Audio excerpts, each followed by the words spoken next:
The double wing. My friends will look at this fly and say, no, this is not one of your flies, Gary. You see, it's not a rough and ugly. They look at flies of mine like the emergent sparkle pupa, the halo mayfly emerger, the mess, which is certainly aptly named, and they are rough, but they are imitations. The trout are feeding, and the trout have told us as we're underwater that they want a rough fly. The reason this one is different, the reason this one is beautiful, is because it is an attractor. Now, we went through it step by step underwater, testing each phase of this fly. It was a long process, it was a fun process. I'll explain why we came up with each part of this pattern. Let's start with the tail. Sparkle yarn, Dazzle Air. Now we take 4-ply knitting yarn. You can see there's various plies to this. Separate it, cut a couple plies off, comb it out, and we tie it in as a very short tail, not long. You don't want this to be hanging way beyond the end of the hook.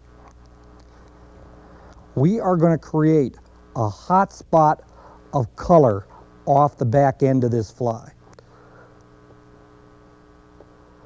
Now the double wing comes in various color series. This is the lime double wing. There's orange, yellow, blue. We're going to put in a little bit of floss here. We're going to put in this floss for what we call separation. It's going to create a very narrow part that will not obscure the features above it. We're always cognizant of that. We're always aware that the fish are looking up. So many people will pick up a fly and hold it out at arm's length and say, ah, this looks good. Now you look at it from the bottom and look up at it.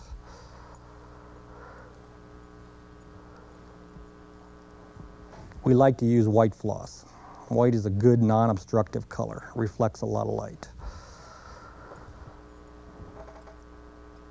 Simple step.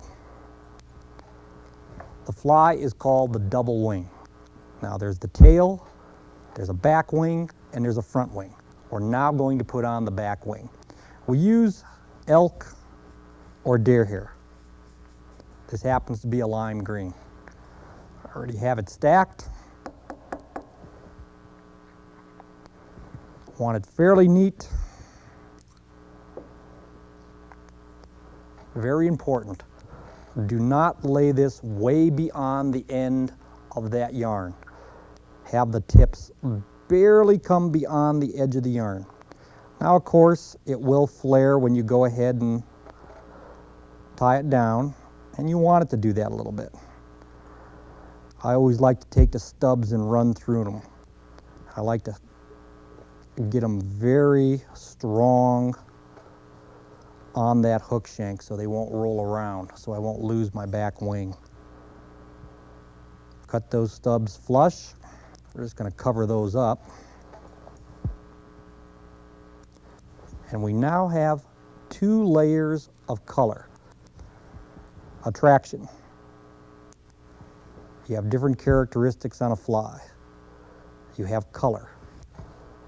You have bulk, you have size, you have width. We try to address every one of those characteristics in the double wing. Okay, think about the color for a minute. One, very bright green, and then you have the background of olive above it. We're going to go forward on the fly, and we're going to create width.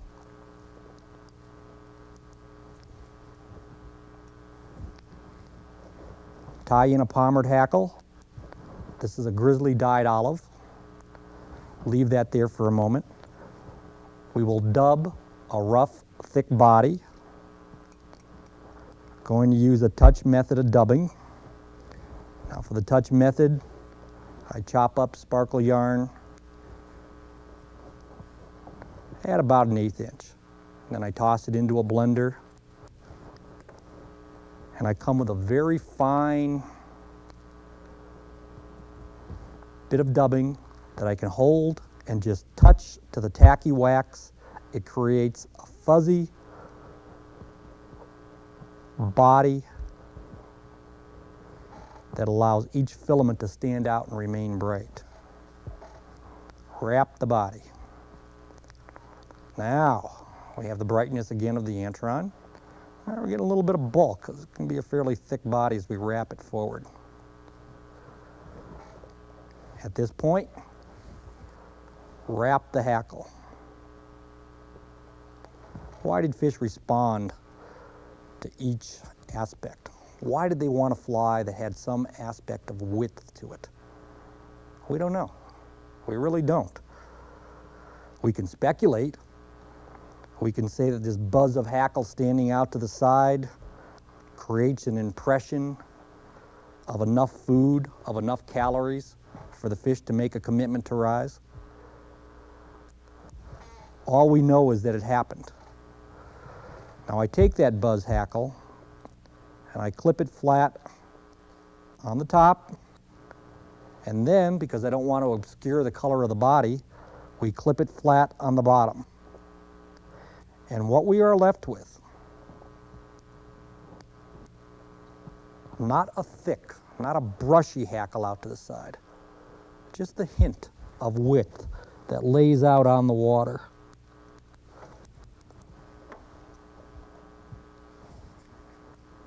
We're now going to put in the second wing. We've addressed bulk, we've addressed width. Certainly the double wing will add even more bulk, but it's also going to accentuate the color. We're going to use kip tail, or calf tail as it's called. We definitely do not use calf body hair, whether for a Trude, whether for a double wing. Calf body hair is nice and neat and straight, and it makes a pretty fly.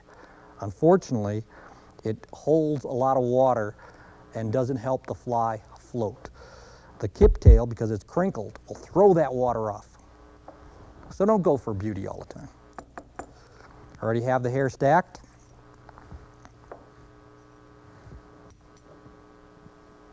Again, do not go way beyond those tips. Just barely beyond the tips of the deer hair or elk hair. I'm going to show you a trick. This also applies to any downwing fly. Could be a Royal Trude, could be a picket pin. If you left the wing just like that, it would pull out. I could grab it with my fingers and pull it right out right now. But if I take it and I lock it in, lift my bobbin up, pull that wing up, drop the bobbin around it. I've come around the back and I've circled it. Hold it again, you can see what's happening. I hold the bobbin up, come right around the wing and drop it down on this side. And then wrap 3 or 4 times.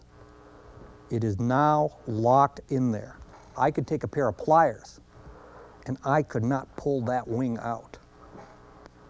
If you're going to take the time to tie a fly, might as well tie a good one. It takes just as much time to tie a bad one, and that one's going to fall apart on you after a few fish. I'm going to finish it off with a head hackle. We use Grizzly for that. I like that black and white contrast.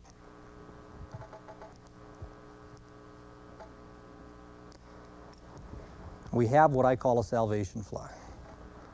This fly has saved me so many times. Seems like whenever there's a camera on and I'm fishing, whether it's a still camera or a video camera, and I have to catch a fish, I can turn to the double wing. I was on Rock Creek with Don Roberts. We wanted a decent sized fish. Didn't have to be great, 15 to 20 inches, someplace in that range. I couldn't get a thing. I went over my favorite pool, 40 minutes, a number of different patterns, never touched a fish, never had one move. I put the double wing on. It was the right color, floated it down, about the 3rd cast, bang, had a nice rainbow. Took the pictures. Still had enough light, went back up, bang. Got a nice cutthroat. 2 fish over a pool that I just flogged my heart out on and had caught nothing.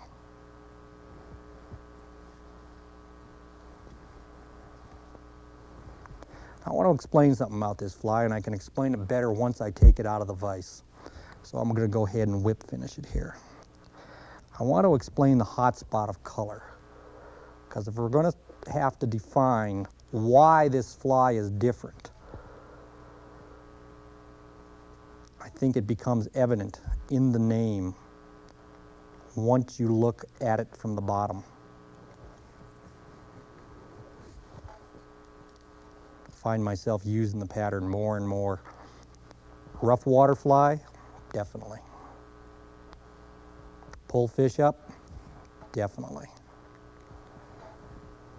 So I love it to bounce the riffles on Rock Creek, on the Madison, on the Farmington in Connecticut. Had a super day on the Farmington in Connecticut. Let's look at it from the bottom. See how we have that band of white floss that kind of stands out there nice and clear and clean. You have 3 layers of color. A fish looking up is entertained by that hot spot. You have the brightness and the color of the sparkle yarn. You have the overlay of the back wing. And then, because a lot of light that hits the water comes bouncing back up, the reflectiveness of the white kiptail catches it and bounces it back around this area to really illuminate it. Hot spot of color, the width, the bulk, the size, the theories of attraction, the double wing. There it is. We tried very, very hard to come up with a very sexy, wonderful name for this fly. Agitator, gremlin, terminator. But we just kept calling it the double wing among ourselves, and that's the name that stuck.